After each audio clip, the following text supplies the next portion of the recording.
my channel Engineering Dunya, and today we are going to learn about Fourier equation and thermal conductivity. ये chapter आपको मिलेगा heat transfer में। Heat transfer का ये दूसरा part है, दूसरा चीज़ है इंट्रोडक्शन के बाद का।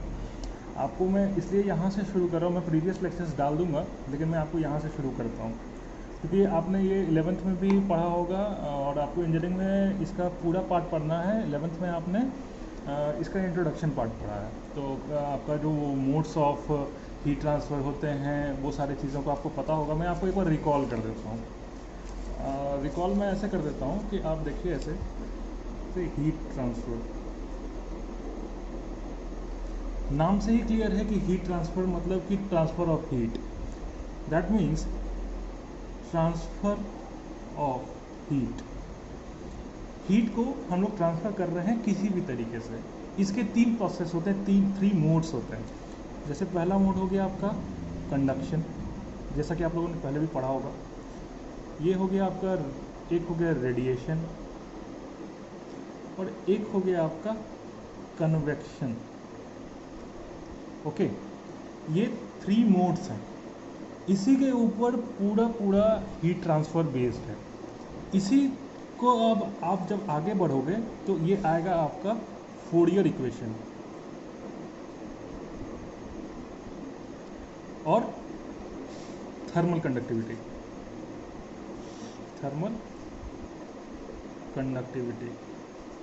इसी चीज़ को आज हम इस लेक्चर में कवर अप करेंगे। चलिए अब आते हैं अपने पॉइंट पे। और जो लोग नए हैं और ये मेरा पहला ही वीडियो होने वाला है, तो आप प्लीज़ इस चैनल को लाइक करें, शेयर करें, सब्सक्राइब करें, ज़्यादा से ज़्यादा शेयर करें। इसलिए करें कि जितने भी स्टूडेंट्स हैं, जो लोगों को अच्छे तरीके से लेक्चर्स मिल नहीं पाते, तो मैं चाहूँगा कि उन लोगों तक पहुँचे ये चीज़। और जो भी क्वेरीज़ हो आप मुझे कमेंट सेक्शन में बता सकते हैं, क्या दिक्कत आई, क्या कुछ भी चीज़, कोई भी क्वेश्चंस, कुछ भी चीज़। हाँ, एक और चीज़ फ्रेंड्स, कि अगर आपको, मैं बहुत सारी चीज़ों में देखता हूँ कि अगर आपको समझने के लिए आपको पूरा फोकस आप वीडियो पे करिए, पूरा एंड तक को वीडियो को देखिए और उसके बाद आप इस चीज़ को आप लिखने की कोशिश आप कर सकते हैं ड्यूरिंग वीडियो। लेकिन अगर आपके सुविधा के लिए मैं एक चीज़ कर दूँगा कि मैं अपने इस नोट्स, आप नोट्स बनाओगे ही, तो आपको मैं नोट्स बनाने के लिए मैं इसका एक PDF कॉपी, एक सॉफ्ट कॉपी डिस्क्रिप्शन में डाल दूँगा। आप उस चीज़ को आप डाउनलोड कर सकते हो और उसके बाद आप नोट्स बना सकते हो ईजिली। चलिए तो फ्रेंड्स स्टार्ट करते हैं। Fourier's equation and thermal conductivity. Fourier equation क्या कहता है?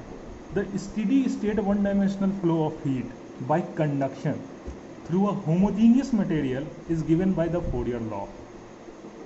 दैट मीन्स ये कहता क्या है, स्टेडी स्टेट यानी धीरे धीरे कोई भी हीट ट्रांसफर या फिर कोई भी चीज़ धीरे धीरे फ्लो कर रहा है। कोई भी हीट फ्लो कर रहा है, बहुत स्लोली फ्लो कर रहा है और वन डायमेंशनल यानी एक ही डायरेक्शन में फ्लो कर रहा है। आप जानते हैं ज़्यादातर कि ये हमारे 3 कोऑर्डिनेट एक्सिस होते हैं, x axis, y axis and z axis. अगर किसी एक डायरेक्शन में अगर कोई फ्लो हो रहा है, या फिर वो एक्स में हो या वाई में हो सकता है या फिर जेड में हो सकता है, तो किसी भी एक डायरेक्शन ऑफ फ्लो को हम कहते हैं one dimensional flow of heat. तो वन डायमेंशनल में फ्लो करना चाहिए, वन डायमेंशनल और धीरे धीरे फ्लो कर रहा है थ्रू कंडक्शन।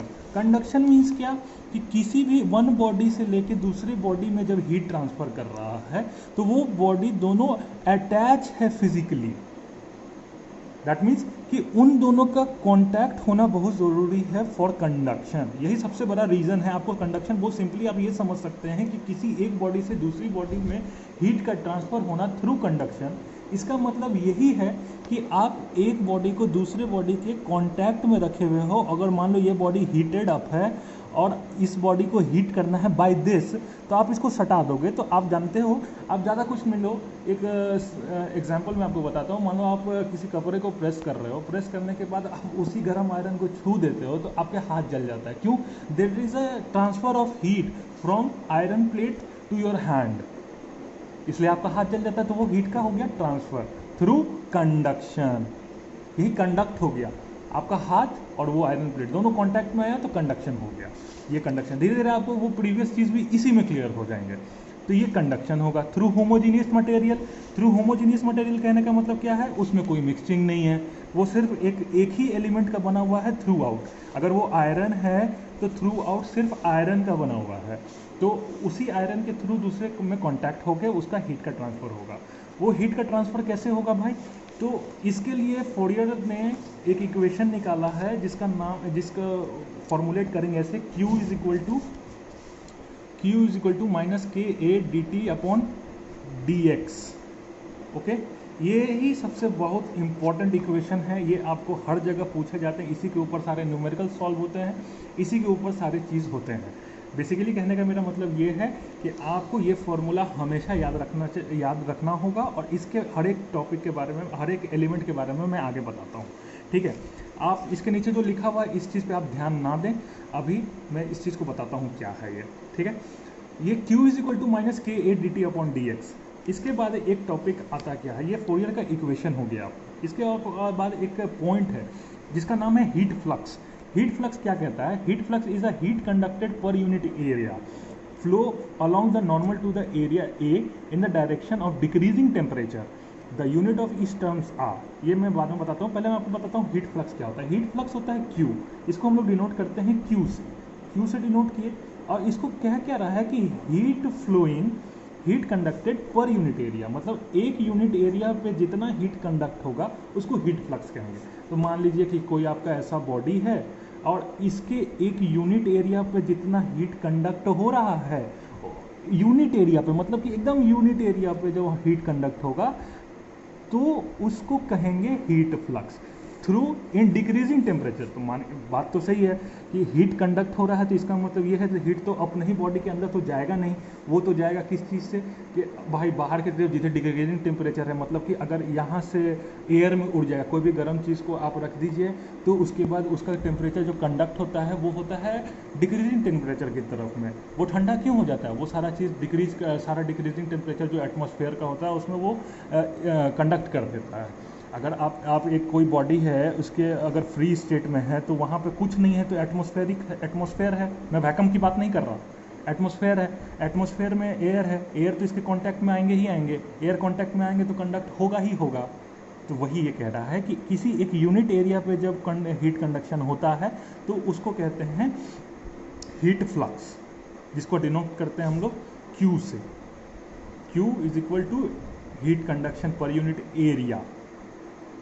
ओके, ये यहाँ तक टॉपिक आपको क्लियर हो गया होगा, आई होप सो। उसके बाद अब मैं आता हूँ इसके हर एक एलिमेंट के बारे में।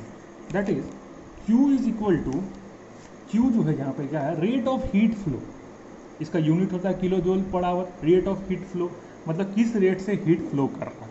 ए area of perpendicular direction of the heat flow, मतलब जैसे ये बॉडी है, इससे हीट फ्लो हो रहा है तो इसके परपेंडिकुलर में जो भी एरिया है, जैसे ये एरिया है, मान लीजिए ये DA है, A है, कुछ भी है, इस A को एरिया कहा गया। dx is the thickness of the material along the path of heat flow. जैसे मान लीजिए इस साइड किसी हीट को फ्लो किया जा रहा है, इस साइड किसी हीट को फ्लो किया जा रहा है, तो dx जो है आपका कह रहा है क्या, थिकनेस ऑफ द मटेरियल, इसका कुछ ना कुछ तो थिकनेस होगा। जैसे ये है, ये पार्ट जो है इसका, ये हो गया आपका थिकनेस dx, ठीक है, ये dx हो गया। dt is the temperature difference between the two surfaces across which the heat is passing. देखिए मैंने आपको कहा था कि एक बॉडी से दूसरा बॉडी अटैच है तो dt टेम्परेचर, जो टेम्परेचर इसमें ये हीटेड बॉडी है और इससे जो ट्रांसफ़र होकर इसमें जाएगा वो होगा dt, ये मान लिया गया है। तो ये dt टेम्परेचर हो गया है। इसका ऐसा यूनिट आपको जहाँ तक पता होना चाहिए, नहीं पता है तो मैं बता देता हूँ, केल्विन होता है, डिग्री सेंटीग्रेड में कर सकते हैं। ये जो रेशियो है dt अपॉन dx, ये मैं आपको दिखाता हूँ, ये जो रेशियो है dt अपॉन dx, ये रिप्रेजेंट करता है change in temperature per unit thickness. dt upon dx, जैसा कि मैंने आपको बता दिया, dt हो गया आपको चेंज इन टेम्परेचर और dx हो गया आपका ये है आपका dx हो गया आपका पर यूनिट थिकनेस। ठीक है, ये आपको जहाँ तक मैंने थिकनेस बताया था, तो dt अपॉन हो गया dx आपका change in temperature per unit thickness. Change in temperature per unit thickness हो गया। अब क्या होगा कि द प्रोपोर्शनैलिटी कांस्टेंट, ये पहले फोरियर इक्वेशन ये था कि Q is proportional to dt upon a into dt upon dx। ठीक है, ये माइनस साइन, अब मैं ये माइनस साइन क्यों है मैं बताऊंगा बाद में।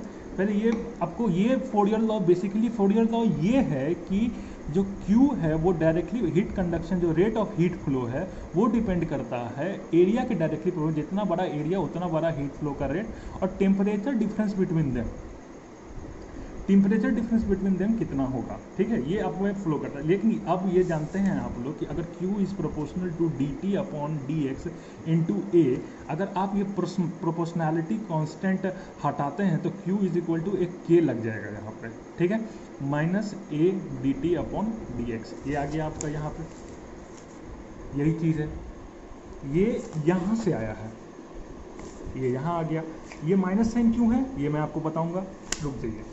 अब प्रोपोर्शनैलिटी फैक्टर के, ये जो प्रोपोर्शनैलिटी फैक्टर के आया आपका यहाँ पे, इस के को कहते हैं हीट कंडक्टिविटी और thermal conductivity of a material, okay, इसका नाम ही है हीट कंडक्ट, ये है बहुत बड़ा चीज़, ये आपको हर जगह ही यूज़ करना होगा, entire heat transfer, entire heat transfer, अब जितना दूर तक हीट ट्रांसफ़र बढ़ेंगे उतना दूर तक आपको इस सारी चीज़ों को यूज़ करना होगा। और अब मैं आपको इतना चीज़ बताना चाहता हूँ कि आज का लेक्चर हम लोग यहीं ख़त्म करते हैं, आपको मैंने फोरियर लॉ बता दिया, नेक्स्ट लेक्चर में हम लोग इसकी अजम्पशन बता देंगे आपको, और ये अजम्पशन और इसकी जो नोट्स कॉपी है ये ज़्यादा बड़ा चीज़ नहीं है, मैंने एक ट्रायल दिया है आप लोगों को अभी, जैसा भी कोई क्वेरीज है आप सारी चीज़ों को मेरे को बताएं, और सारा चीज़ इसकी नोट्स कॉपी मैं डिस्क्रिप्शन में डाल दूंगा, नोट्स आप वहाँ से कॉपी कर सकते हैं, कोई दिक्कत नहीं है, और आपको जो भी दिक्कत हो आप मेरे से एक बार पूछ लीजिएगा, कमेंट सेक्शन में बताइएगा, और नेक्स्ट लेक्चर में हम कंटिन्यू करेंगे इसके आगे।